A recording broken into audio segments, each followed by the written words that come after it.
Muchas gracias. Okay. So I guess I should stand here, right? This is the camera, Yes. And so thank you very much for coming on Friday evening. Yes, and thank you very much everybody online. And this is my first time to present my idea about the competition and the comparisonism. As Gracia pointed out, the main purpose for me to report to you about the following ideas actually is to get your feedback. I guess everyone in this room, especially younger ones, are experts on this topic. Experts not through theoretical learning, but through your own experiences in education and life. So the main question for me, one I wanted to tackle is something I call the cross-scalar conversion. The idea is competition. You know, we think competition is a way we organize society. Competition is a way we organize human energy. Competition is a way how we distribute resources. But competition is a relatively formal and abstract principle. I mean, you think, okay, why is competition abstract? You go to university in the kind of the examination is based on competitive basis. Then you look for job. There is such a thing as competition on labor market. But whom are you competing with? You're competing, if you're just thinking of in Chinese context, Japan context, Japanese context, you're competing with your peers across the whole country. Of course, most of them are strangers. The same situation will happen in job market. You are competing with people you don't know. So it's kind of imagine the community of competition. And then how, that is a principle. And then you know you're not really competing with your friends. I mean, you may be competing in a very small thing, but you know, in order to get a good university, and there's no point for you to compete with your classmates. You have to compete with the entire nation. So how does that kind of fierce competition, which has attracted much attention in China and the US, but in Japan is more complex, how does kind of principle of competition as a formal way of organized society at a large scale affect your being, your existence on a daily basis, affect your relation to yourself, your relation with your friends, your relation with the class. So that is the kind of cross-scalar conversion. My argument is that the competition sounds good, but once it comes to your everyday mirror, your everyday surrounding, it becomes something else. It becomes what I call existential comparisons. And I got this, the moment of a spark was when I was talking to a PhD student, not mine, but she was visiting us. I mean, she completely opened up her experiences because she said it's quite traumatic to study in China. I mean, she's from China.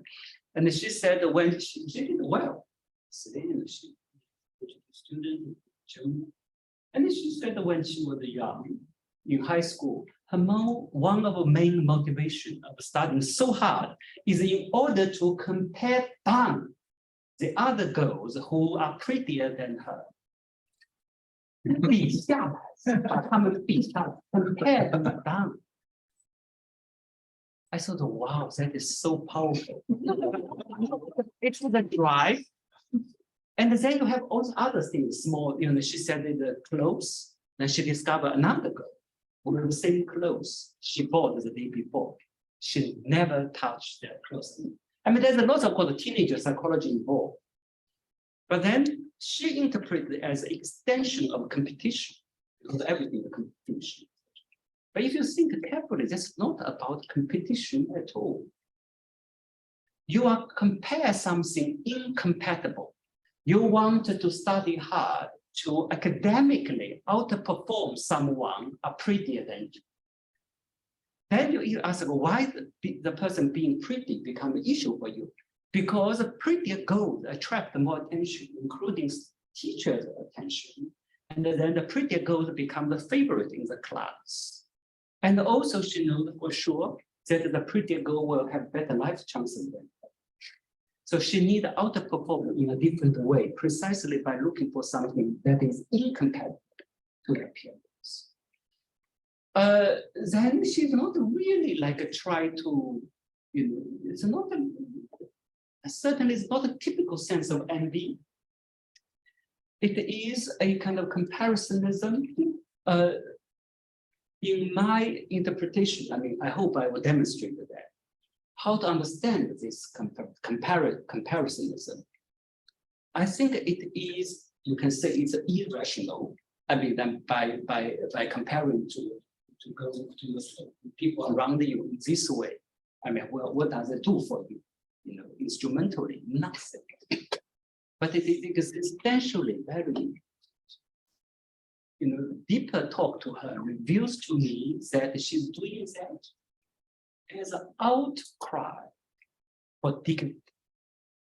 In an extremely competitive system, and in the school that is organized according to the general principle of competition, she said her existence is like air. 空气般的存在. Teacher never pay attention to unless you improve scores by certain, jump up by certain level and etc. And then the constantly differentiating, of course, it's so obvious, the differentiating. And that's something I learned. I was shocked. The way how students sit in the classroom. I don't know whether, Gracia, you are aware of that. I'm sure, James, you will be shocked to hear that. Because everything that becomes so, students become so sensitive towards rank, towards score, towards the teacher's attention. So where the students sit in the classroom became a very sensitive issue. So the parents will constantly ask, why my son always sit in the third row? Because by sitting on the third row, he cannot get enough attention from the teacher. So now it become a general principle in China that the seats, student seats will change termly, purely on the basis of the score of last term examination. If the students have the highest score, can choose wherever he or she can sit. I see lots of people know. And then the next term, once the score different, everything reshuffle. And so that was also in some school, that is also directly reflected in your the student number as well, the ID number, the internal ID number, to demonstrate what kind of class you are. You are kind of class 0 in Xiang Biao experiment. That's a period 1, and then something different. And all that. So in that kind of situation, the sense of being become a crisis, especially for teenagers. And the comparisonism is a way to tell him or herself that I'm here, I'm alive, I'm being in this world, and also is a way for her, for him or her, to show to others that I exist. And in this kind of the comparisonism actually often is associated with a sense of revenge, soft one, because my friend told me after she did well in academic score, in examination, she smiled at the teacher who had looked down on her. And actually she made an effort after the college examination, she called the teacher to, in a very nice way, just to tell her, I have got this score, I'm going to this university. A very delicate psychology here, but you cannot explain it unless you adopt the kind of existential. And it's a competition, of course, no question, but what is really the competition or the principle do for you as a person? So this is the comparisonism. And then, of course, I want to think what does it mean in the longer term. And then the question now becomes, to demonstrate the specific mechanisms of the cross-scalar conversion, how competition is transferred So I just mentioned the three aspects that I try to explore in this thing. I think number one is that the way how small milieu is organized within the competitive, very competitive system. And the one peculiar situation, we think, okay, in a very competitive society, in a very ambitious society, like China, everyone is encouraged to be ambitious and essentially it should be very individualistic. And it is true, it is very individualistic in many regards. And then, you go to take exam, go to college is very much individual business. But we know now in the senior high school in China, the life is completely militarized, you can say, because it's around the high school like a military style. You have to get up at 6 o'clock, 7 o'clock. You have to run, in the playground, in the school for how many. And then, like some famous school, like so-called Henshui, the middle school everyone knows, and then it's a very, very meticulously measured how many minutes you have for food, for breaks, and everything is, and of course its own boarding system, and so. So this is also. I mean, I really look forward to your feedback because all this kind of thing emerged, became obvious to me through conversations. And also then one former student who is also doing PhD now suddenly asked, why is such collective uniformity necessary for societies that is supposed to be based on individual competition? Why we can't just go home, prepare? We know that everyone, the parents give us enough of pressure. Why do we have to be in school and run like a military stuff? And actually, Henshui middle school has very, I mean, they also don't allow you to study too hard, but there was a very, very strict time about when you can go to toilet. You are not supposed to go to toilet 90 minutes before the get up time. And why you're not supposed, you're not allowed to, I don't know what this is a rule, but I don't know what happened if you really go to toilet like 1 hour before get up. But the rule was introduced from the school point of view to discourage students to get up earlier than others to study hard, to do extra hour of memorizing and reading, doing. So everything should be absolutely fair.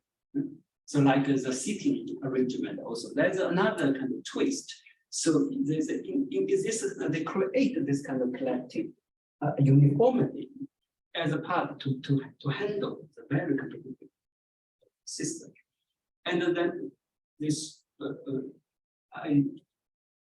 so that the main reason, of course, is to I mean, this is a matter of interpretation in the sense that I don't think anyone deliberately designed you will have to run the school in this way.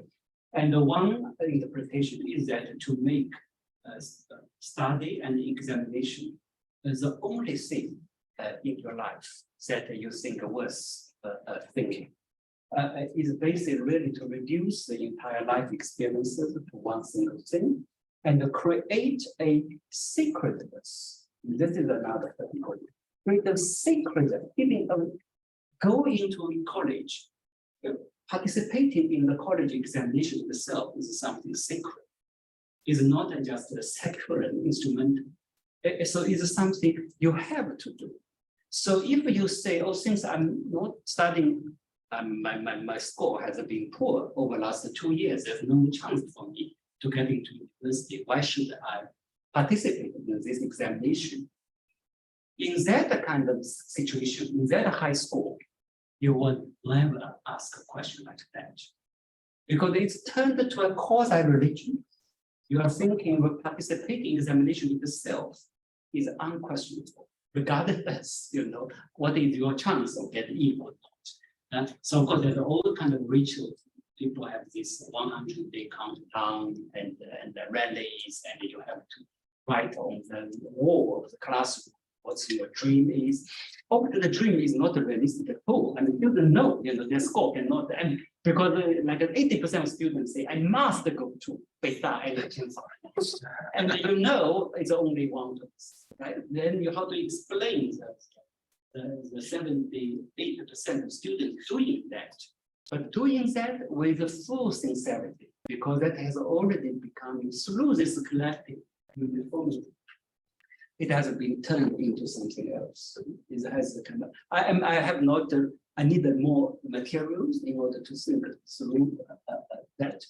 And in that kind of condition, as I alluded to earlier, then the sense of self is not smashed, but hardly exists, because you're constantly ranked, you're just sucked into this kind of huge religious movement. So for teenagers, they have a very strong sense of constantly in rush to prepare for exam, constantly fear and worried that the score will, the rank will go down. That probably create the basis for this comparisons. So that is how the competition is organized. So another aspect I wanted to touch on is that the history of selection or examination. When people say, "Oh, we should not just make a big fuss about nothing because resources are always scarce and China has so many people. Of course, we have selected people, a few people to good universities, and can't define. But there's a way how selection and examinations were done, changed throughout the history. Of course, China is a country of examination, civil examinations from Han Dynasty and Australia until 1995. But that is a very different way of selecting people. I mean, I want to say that there are 4 different ways of selecting. The original civil service actually is not based on examination, it's based on recommendation from local community and based on the idea of virtue. So then the person will receive a recommendation. And also at that time there was not a centralized early stage of order. You are also supposed central officials supposed to go to Xiang, go to the localities to visit and to see who has a good virtue, good recognition, and to become official. And then later it becomes a question of examination. So it's no longer recommend. But then this examination is still idea of selection rather than competition. So the idea of examination to see whether or not you as an individual are qualified enough for certain duty, whether or not you master all these Confucius classics, which is taken as an index of your virtue, rather than to set you and against the others to see who is the best, etc. And so this means that the failure has completely different meaning as compared to failure now. We know that failed scholars in ancient China, meaning the scholars prepare many years and went to participate in civil examination and failed, but then he became a gentry in the whole village, became the most respected person. Because this is the person who will adjudicate neighborhood conflicts, organize irrigation, and also representing the peasants to argue against officials if the official wants to impose too high tax and etc. Why is that? Because all the reading, the preparation and the exam itself is based on the idea of virtue. You do that to cultivate what is inside of you. And then whoever is regarded as most qualified will be selected. But then what you learned is not supposed to become waste. But of course, the modern time, the idea of examination is very different from selection based on this virtue, but it's based, it's become competition based on statistics. Just whoever won first percent, second percent. So and actually, I came from a family of teacher. When I was very young, it took me a long time to understand when I was still primary school student. My mother was talking to me about what it means to go to college and second. And then of course, the most important thing is the score, what we call the score line, 分数线. So with the different provinces have different lines, or if you're higher than line, you can go to certain university. So I was very curious why the line looks all very peculiar. It's not like when the child, the line should be 500 or 600. No, it's like 632. I said, why is the line like designing this way? I thought it's always designed by human. And she said, oh, you don't understand. So that is based on percentage or based on absolute number. So this university will just recruit the 5 students, the 5 best students. Whoever is the 5, where the 5th or the 6th students score, and it becomes a line. No? So that is a basically statistical operation. Is not based on a reading of you and the person. So the person completely disappeared. This is common knowledge for everything. We all can just pick up numbers score. So that's the different way of selection. And just quickly, and then become a little confident because history. And then we should not forget, in the People's Republic of China, we actually went back to the pre-Han Dynasty. The university in the 1970s was based on not examination, but based on recommendation. So it's the workers, soldiers, and peasants. Workers, peasants, soldiers, students, and at that time, the ideology was that who had the time to prepare for this kind of written exams? Of course, other people who don't do the paper. And we, the working people, have no time to prepare for this kind of exam. But we still want to go to university. We should go to university. What are they going to do? Local commune should write recommendations. And that was the Chinese university run for nearly 10 years. And then they have idea, you can open door education, meaning that the education should not about formal knowledge, should be always about the library. So you set up a school in factory, you set up factories in school, and that, of course, there's lots of problems in the recommendation. There's also position of corruption and unfairness, and of course, categories children can recommended, the parents of the children cannot get recommended, and then the university from teaching, research, and etc. And then, but what is interesting for me, probably less interesting to younger friends here, is what happened in 1980. 1976, 1977, the resumption of college entrance examination was widely celebrated in Chinese, both official historiography as well as unofficial historiography, as a turning point that ended the Cultural Revolution. So I was a little bit curious, why Deng Xiaoping policy at that time to say, oh, we should resume examination was regarded as such an important. And actually it wasn't. Why? Because it's through that method, Deng reconnected with alienated elite. So who benefited immediately from the resumption of examination is very typically children of old cadres, children who were sent down to countryside, desperately want to come back to Shanghai or back to Beijing. And for the vast majority of peasants, and you have a formal examination question at that time was completely irrelevant. But that discourse, I found that interesting because that introduced all set of elitist understanding that justify competition, justify individual ambition, justify inequality.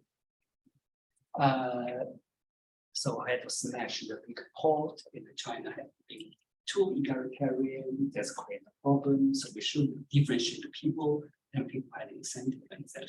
That is all around the set. But then you have 1999, that's you have a massification of education. And then the original, the elitist, the liberal ideology became a mass ideology, become a genuine hegemony. That is how China is different from US. And I don't know to what extent from Japan. But in the US, elitist discourse of meritocracy and etc. of course it exists. But what happened is that you have a huge rupture in society.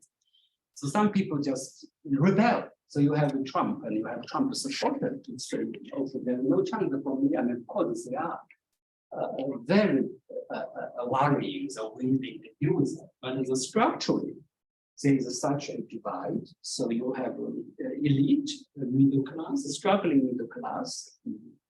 Middle class has become now very precarious, of course. Believe in meritocracy and that you have a large section population don't believe it from the rebel. And the Trump was, I was amazed. Was that the day before yesterday, the news, he's still really the most popular candidate. It's ridiculous, but there's some sociological reason behind it, I guess. But anyway, so what is interesting is that in China, this did not happen. The elite ideology become everyone's belief. And what is particularly troubling for me is that the lower class you are, the poorer the family are, they believe it even more. So you go to Shanghai, go to Beijing, people talk about, oh, children are studying too hard. We should reduce student burden studying Jianfu. You go to the third, fourth tier city, the parents get angry. What do you mean you want to reduce the burden of my kids? Studying hard, studying to the level you destroy the health is the only chance that we have to move up in this society. So you have a teacher like, is that Zhang Guimei? It's a very touching movie, very controversial. She is a kind of tyranny, local tyranny, tyrant, local tyrant, and then she will come to 5 o'clock. She will force all the groups to get up from get up and run but in a way she became a heroine of poor people because they said this is the people like her. By beating us in this way, that give us a hope. Anyway, so that's so here the main point is that the examination and the way is organized change over time. Sorry, yeah. So I'm a bit rambling, but the main point is that this way of examination, coming down from local community-based recommendation to virtual-based selection, to completely statistically based competition on a national scale, large scale, have certain very important cultural impacts. And one of the cultural impacts or psychological impacts is what I call the abstraction of the others. So we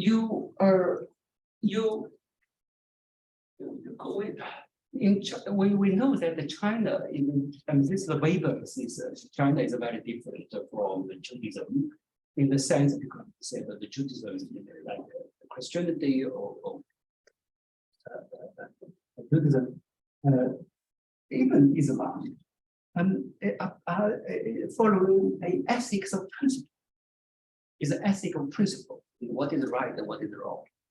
But for the Chinese, the Confucius, is the ethic of an exemplar.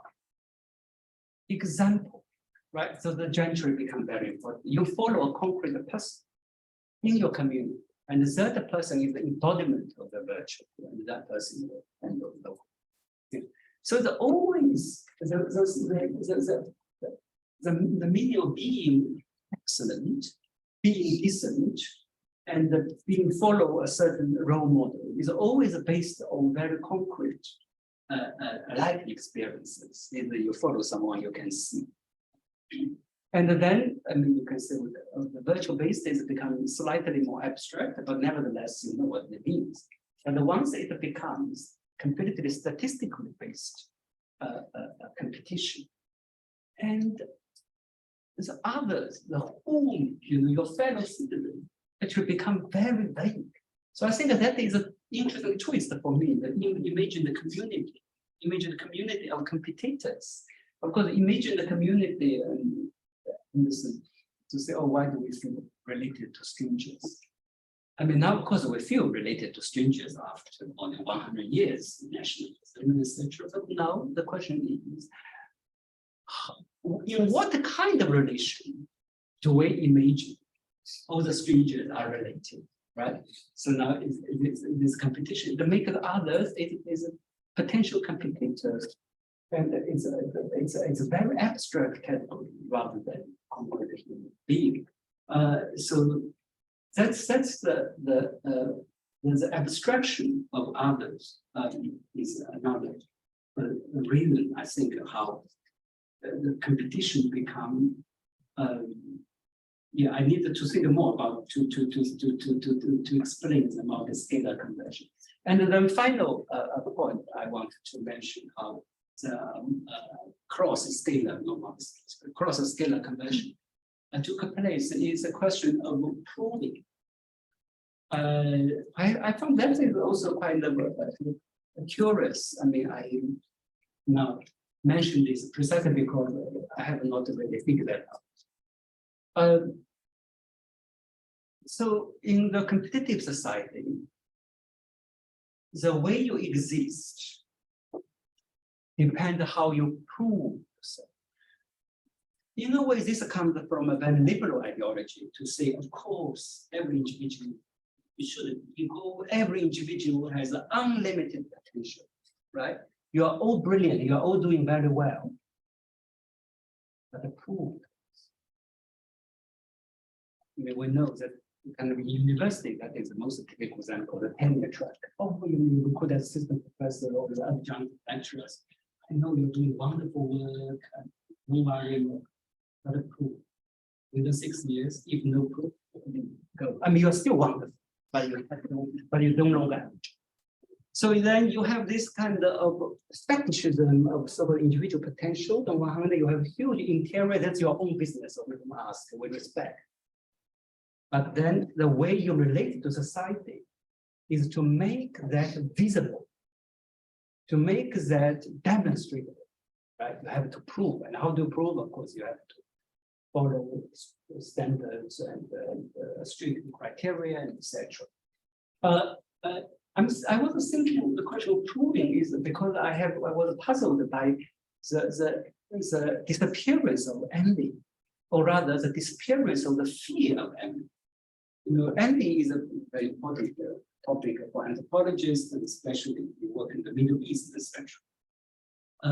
In China too, envy is not as big deal, but in the countryside, you're always worried that you should not be too showy, because you know, the neighbors will have envy. And I don't know whether if your countryside nowadays, I don't know. And I was doing field work, see lots of families who have little mirror in front of their building, house building. So what is a mirror for? The mirror is to deflect the evil eye, the eye of envy, to protect yourself from the envy. So the envy, the fear of envy, is a very important mechanism to keep solidarity and connectivity. But then the question is, in today's society, nobody is worried about envy. The whole life, the point of life, the excitement is to make others to envy. You know, influence of social media, etc. So how to explain that? Why is the fear of envy, which is seems to be universal, humanly universal? Like in the Middle East, if you go to the carpet, every single carpet, the most expensive by authentic Persian carpet, there's always a mistake in it. It's a deliberate, artificial mistake. You are supposed to be mistaken because if it's too perfect, you will attract envy. It will distract. It will destroy. So you always have a little mistake in waiting and all. But of course now in social media it's opposite. Everything is exaggerated, not only perfect, but it's surreal, right? And I think that is because the whole dynamics changed. So proving to show that you have value to the society, and that became so the starting point is that you are empathy, you have lots of potential out there, but then for you as a person to become real, you have to demonstrate, you have to show, and then so the more envious images that you can demonstrate and things that you are more valuable, more virtuous. So this is I hope that we should think help to explain the comparisonism. Comparisonism, of course, has related to this showing of you want to compare others down, then you have to demonstrate, and also you're constantly observing other people's how they show themselves, and which I think is related to the larger scheme of the competition and energy, human energy, the sense of dignity. These things are organized. So let's say then what is the way out, and